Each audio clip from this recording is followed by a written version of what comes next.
Okay,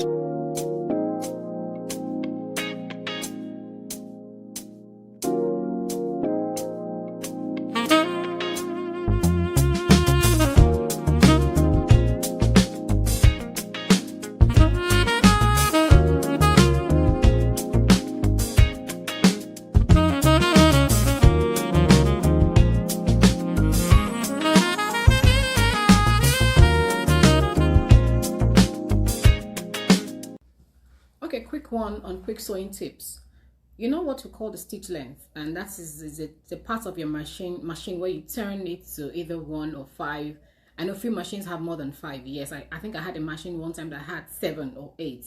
So you can use any of the stitches. It depends on what you're trying to do or work with. So quick tip on when to use smaller stitches, because I've seen people sewing either with small or the bigger one. You should know when to use which. There is a time for the small one and there is a time for the big one. Once you use a small stitch, and that should be either 2 or 1.5 or 1. Normally your machine, if it's on 5, 2.5 is a standard. If you put it on 3 or 3.5, you're having large stitches. Dangers of large stitches: they could tear up easily. You will not have your stitches so firm. You could have them not holding together the way you want it to be, or the gaps might be too much. And if you're working with some light fabrics, let's say silk for example, or some chiffon, if it's too wide, it might pull the clothes like it's pulling gathers. You understand what I mean by that? So when you use a smaller stitch at the tips of darts, so you don't have to tie the threads like that, like tie it with your hands. When you're stitching your darts, when you're notching at the beginning, the first notch and the last notch, and you should always remember to knot when you start and not when you finish. It's like tying a knot. At the tip of your dart, you can use smaller stitches to keep it very secure, so it doesn't come off, it doesn't pull when you sew. The next time you can use it is when you're trying to clip, in areas where you will clip, like corners, where you touch, where you will clip. You know what we call clipping and notching? Probably when you're doing like a V-neck and you want to clip an edge, try to use a smaller stitch there. It holds it well, and that when you turn your facing over, it does not have a gap in the middle. I know you'll have noticed that if you're sewing.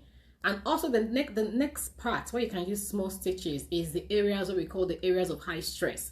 What are the high stress areas? Like the crotch in pants, in trousers, that crotch, that part that goes from front all the way down to the back. You can use smaller stitches there, especially when you are top stitching the crotch. When you top stitch with a very small stitch, in fact, I reduce the stitch length when I'm sewing the crotch, and when I'm top stitching it, it keeps it firm.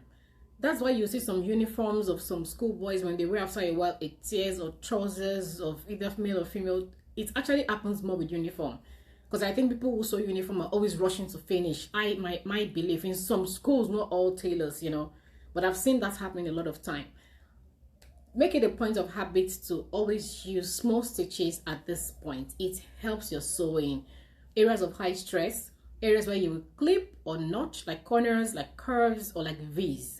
And at the tips of your darts, so you don't have to tie your threads all over, or when you're wearing or ironing, you don't have to go through the stress of it not sitting well. Till I see you next time, be good.